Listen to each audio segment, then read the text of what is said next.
everybody, Karyn Bryant for MMA Heat here with Patrick Cote, who of course we know is a retired UFC fighter, but also more importantly this weekend a commentator for RDS. I said it right, yes? Yes, exactly. That's great. That's great. It's good. And I'm supposed to speak slowly because unfortunately I don't speak French. Patrick obviously speaks English, but I'll take my time here. So, it seems like pretty obvious, but what are you most looking forward to? I'm guessing George's return.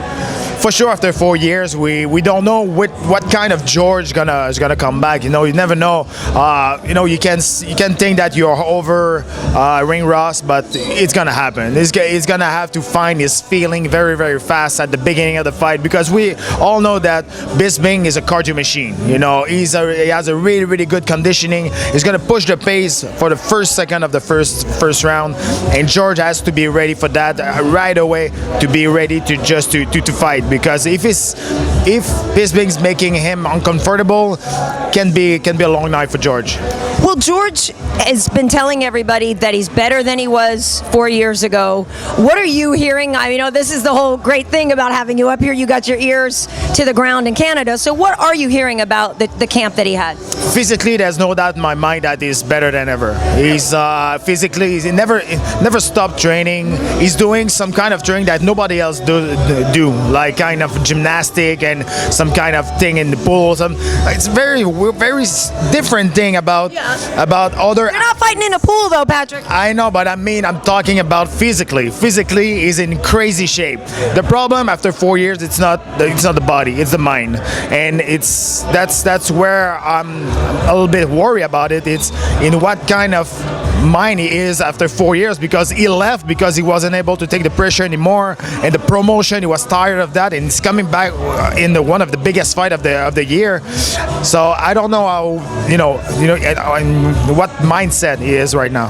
Well, I was at that fight when he retired and said he needed to go away, and I've said this before. He seemed legitimately tortured. I mean, it was very upsetting sitting there. I have so much respect for him, and I was like, yeah, go, please, find yourself. But did you see him at all in that time off? What did you hear about what he was even doing? And I know he had talked about concussions. He's talked about PEDs, that didn't want to fight people doing that. But what do you think he was really doing in that time off and focusing on? Training. Yeah. He's just joking. He's just like he's crazy about training. He never left the gym. Never ever. For sure, we all know that he was fighting against a steroid in the sport, and we have to thank him for USADA now. That's in the sport, because they tried to clean the sport, and as you can see, there's some big stars who got caught, and that's great, because we want a clean sport. That's the most important thing, and George did a lot for that, and now he's coming back on his own term and for a personal reason. Because every time you ask George why you come back, he always say why not. It's like, all right, end of the discussion. That's over. He's coming back for him, and I think in that sport you have to be selfish if you want to get better, and I think that's a right mindset to be right now, to coming back after 4 years. I have my own theory. Go ahead. Want to hear it? Yeah, my theory is that both Patrick Cote and Georges St-Pierre retired, and Canada cried. Canada was like, "We need a hero," and they put the bat sign up in Montreal. But no, I mean, a G sign. They put the G sign. But how much does he mean to the country? I mean, obviously, we've talked before about the pride that you have in fighting in Canada whenever you are able to. Were able to, and you were undefeated up until Cowboy, right? Sorry. But what does he signify for martial arts in Canada? No, when George became a champion, martial art in Canada, it became crazy. Like that was very, very huge, and not just in Canada, but in entire planet.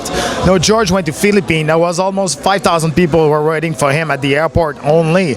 This is the biggest and the biggest athlete in Canada right now, and there's no doubt in my mind that you're going anywhere on the planet, everybody knows Georges St-Pierre for sure. He did so much for the sport, especially in Canada and in Quebec.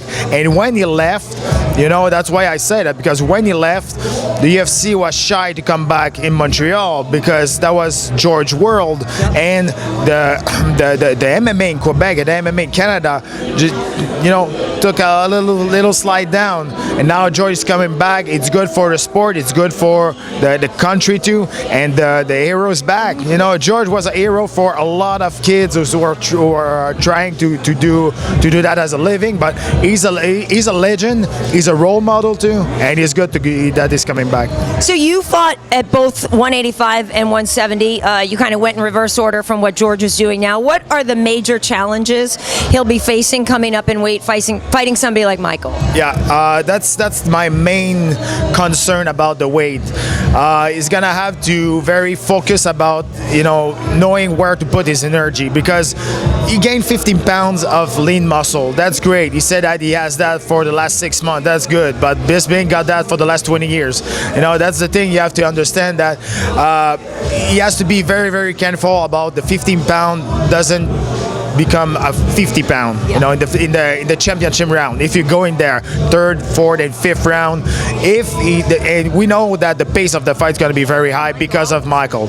So if he's losing all his energy trying to take Bisping down, and I'm sure it's going to happen, but keeping Bisping on the floor, that's another thing too. It's really good to get back on his feet, and if he's not able to get the first takedown, is gonna put a doubt on his mind about trying to another takedown. And maybe it's not gonna happen the first time, but maybe the third or fourth time he's gonna be able to do it. But how much energy is gonna leave on those attempts? Right. So that's my main concern about the weight. It's not about, you know, the punching power, because George always won his fight by technique and not just by muscle wrestling, something like that. So, you know, on the technique side, that's no problem for me. It's more if the fight's going in the third, fourth, and fifth round, how the body of George is going to react.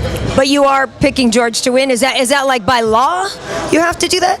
I know, no, but I'm picking George. You know, I'm picking George winning on the second round by submission, even if Bisping got submit only once.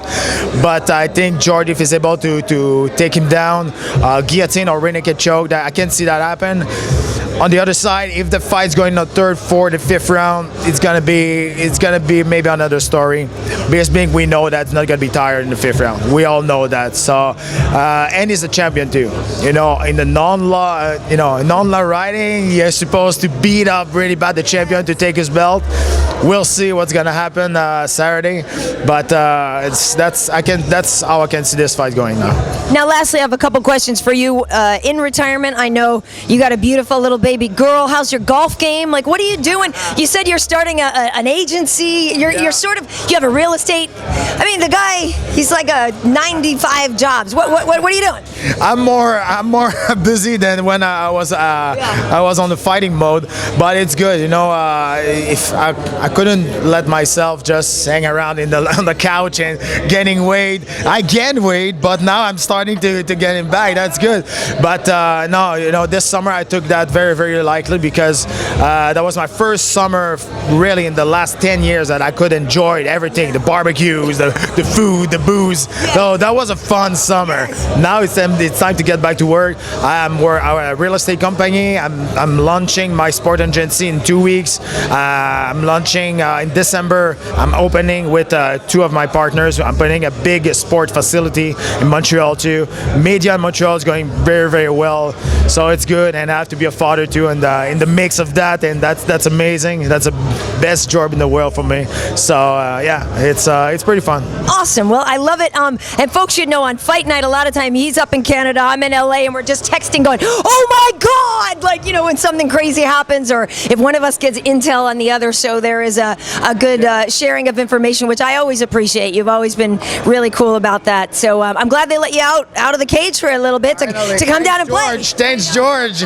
George, we're not in the studio, freezing in the studio. Tell me about it. It's a little bit cold in the studio, but it's good. We're here. Weather is good. MSG, that's amazing. You know, I have how can I say that? You know, it's a little bit. I take that a little bit on the side part, because, you know, fighting at the MSG, it's like a dream for every fighters. But I'm gonna be there. I'm gonna be part of the fighting event, and I'm very happy about that. Awesome, Patrick. Thank you so much. Now there is a fighter challenge over here. I know you're retired. We'll see if you still got the goods. All right, now I can do that. Even if I injure myself, doesn't matter. Thanks, Patrick. Hi, it's Patrick, the former Predator Cote, and you're watching the MMA H.E.A.T.